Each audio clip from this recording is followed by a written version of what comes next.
then he had to lesson about life. If you look at nature, you'll see many species that eat their children to protect them.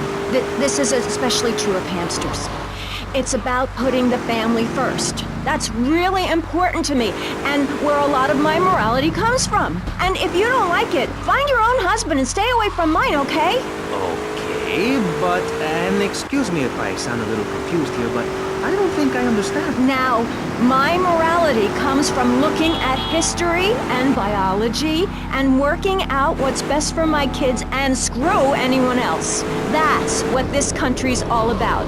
I mean, I saw the hippies. What a load of claptrap. What's your kid gonna do at a school with a name like Moonbeam or Wave or Horseradish or whatever they call them? How can you take your kid to a Little League game when you live in a communal farm growing drugs? It's awful. And that's what my life is about, looking down on others. Yes, I think I can see that now. Moving on. Pastor Richards, in your book, you talk about putting yourself first and how people should not make sacrifices or help those in need. Do you want to elaborate?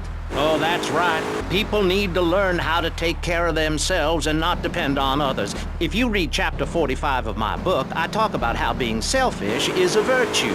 The best thing you can do for someone that needs help is to tell them to help themselves. That builds moral character. Morality, Maurice. There's not much left in this city. Every time a culture has taken on the doctrine of helping your fellow man, we get thrown into the dark ages. Look at Russia. They keep trying to help each other out, extend a hand to a neighbor, and guess what? Every 10 years, someone's invading, burning down their homes, and taking their toilet paper. Napoleon, Stalin, Attila the Hun, all of them. After you read my book, you will understand. I may have been born in the sea, but I'm no dummy. Are we gonna talk about being naked? Yeah, soon, Barry. Keep your hair on and calm down, please, my friend. Divorce rates are up. Standardized test scores are down. Vampire sightings at the mall. Can the family be saved? Or, to put it another way, if we're meant to be monogamous, why weren't we born already married? Jan, over to you. Well, since I'm a happily married mother, I know the family unit is the basis of all society. Now, even when my husband is working late or away on an extended business trip to Hawaii with his secretary, I understand just how important the family unit is in life. He's working hard so I can get another station wagon with even more wood on it. Go on. Tell me more about your family. Well, I like to compare it to nature. After all, it is one planet, even if we do just want to maim and kill each other, especially me. Now, look at sharks and sandworms. Oh, and one of my hobbies, besides making babies and criticizing people, is biology. You learn so much from nature. People these days, they don't grow their own food. They can barely get out of their recliners and make it to the supermarket. I tell you, there is nothing super about that place. Kids these days don't know how to preserve and can their own food. No wonder all they want to do is play video games or hang out with their friends. What is it, the Degeneratron? What a crock of shit. Hey, watch your language. This is radio. We have regulations about that sort of thing. But you let a naked man on. He's behind the screen. You can't see him. It's not that exciting. Imagine a flabby guy with a ponytail and a nasty rash. You'll get the picture. Imagine one. I married one. Anyway, what was I saying? You were discussing the Degenatron, which I understand is a games machine. Then you swore. I'm sorry, it makes me so mad. I mean, what I heard my son, Patrick III, I heard him using slang words in the house the other day. Rad and cool and stick it. I mean, I beat him to within an inch of his life, and he will never make that mistake again. American should be spoken properly. What? No, don't interrupt me. I've got children, you know. Please. This is really important. It's about the family. Look. Nobody knows how to cook anymore. Nobody knows how to kill anymore. Nobody knows how to kill dinner. My daddy was a very wise man before that tractor pull accident. My daddy taught me how to slaughter a pig. That's very useful information. Oh, sure, I was a little nervous at first, but he put me in a room with a fork and a fat sow and told me he'd be back in an hour for some fat back and hog gels. As a mother, I'm proud to say I throttled the life out of that little piggy. I did it for my family, and I'll do it again.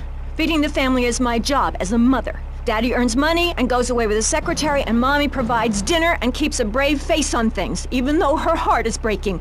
Where are my pills? Barry, you look like you've got something to say. I agree. Statistics show that families that spend time together naked are the best kinds of families. You see, social class distinctions disappear when everyone is naked. I can't tell if you're rich or poor, black or white. It doesn't matter because we're all naked. Designer clothes? Try designer nudism. My body was made by the best designer around. Mother Nature. That's why we're lobbying to build a naked casino in Vice City so old people can gamble naked and poor people can lose hope in the buff. It is written, chapter 23, verse 5 of my book, "He that gambles his money away is a fool, but he who believes in me will go to spend eternity in space with other affluent, well-to-do people." It's that simple. Do what I say and you won't have to think for yourself. Oh, but I think it is, Pastor. We look around. Nudie clubs, discos, drinking. Do people want to be moral? Can you legislate morality? Can we tell people how to live their lives? Absolutely. Yes, of course I can. Just look at Prohibition or the Cultural Revolution in China. We can learn a lot from history. Chairman Mao or Stalin, they purged their lands of degenerates and intellectuals, the scum of the earth in my book. And look at the great societies they built. People want to be told how to act. And most people are idiots, and that's exactly who my teachings appeal to. This lawless, permissive society has no boundaries, and without boundaries, how do you know where the limits are?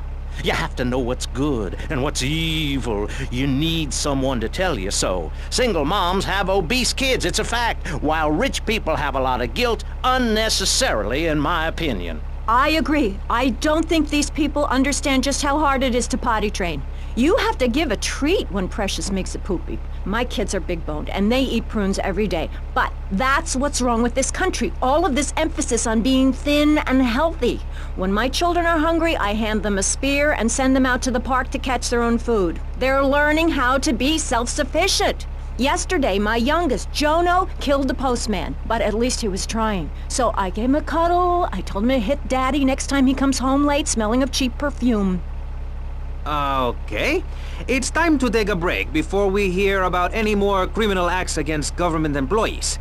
You're listening to Pressing Issues. Morality is the subject at hand. Let's explain exactly how free radio without commercial breaks works. We'll be right back. You're listening to VCPR. Finally, a radio station for teachers and librarians. You've been enjoying Pressing Issues, but as is normal, you can't listen to an hour's worth of programming on this station without us begging for money.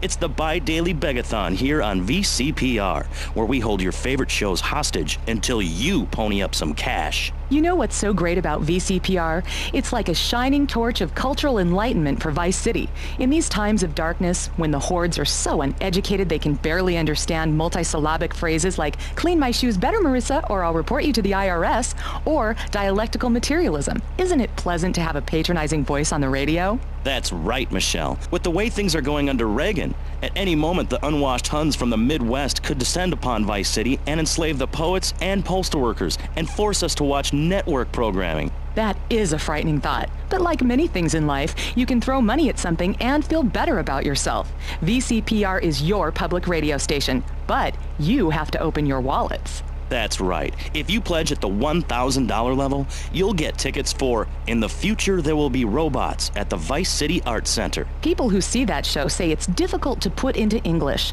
That must mean it's spectacular. Yes, but if you don't give money to VCPR, we could be thrown back to the Stone Age. Liberals will be set on fire in the streets. Give now. Let's return to Pressing Issues. Over to you, Maurice, in the studio. Useless, talentless asshole. You're correct. He is an asshole.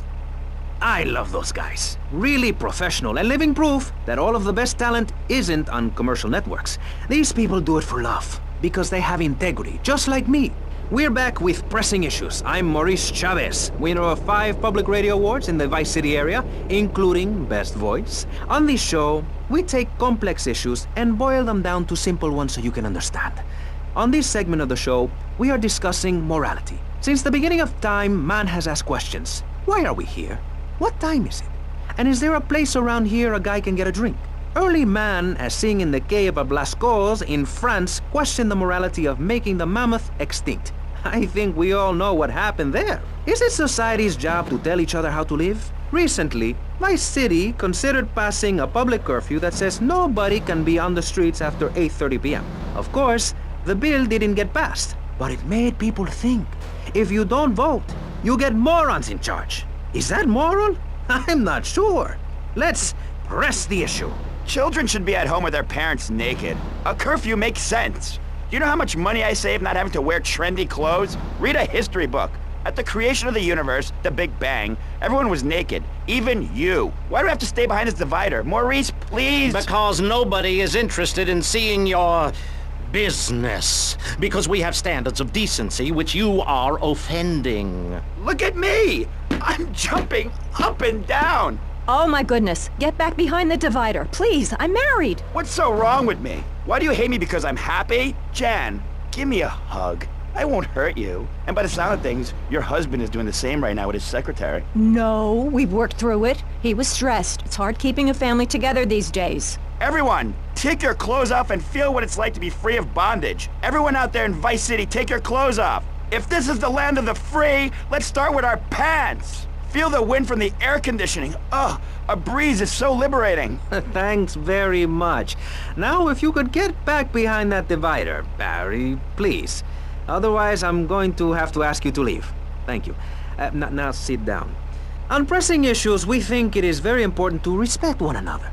To treat each other like we would like to be treated. I want a hug. If you don't like the United States, son, why don't you move to Russia? I don't understand people in America today. They call this a Cold War, but it's hotter than hell. Mark my words, any day now you're sitting in school passing notes and talking about the prom, when suddenly you look out the window and there are Russian paratroopers dropping in to take over. What can you do? Run into the woods with your friends? Call yourselves the Wolverines? Put twigs in your hair and try to beat back the Ruskies? No, you hightail it to Pastor Richard's Salvation statue and blast off into space. But there is a limited amount of space. That's why I suggest anyone who wants the safety and security of your own bunker, give now. Call 866-9-SAVE-ME. We'll get you on the payment plan, and if you're paid in full on D-Day, you and your family will be safe. If not...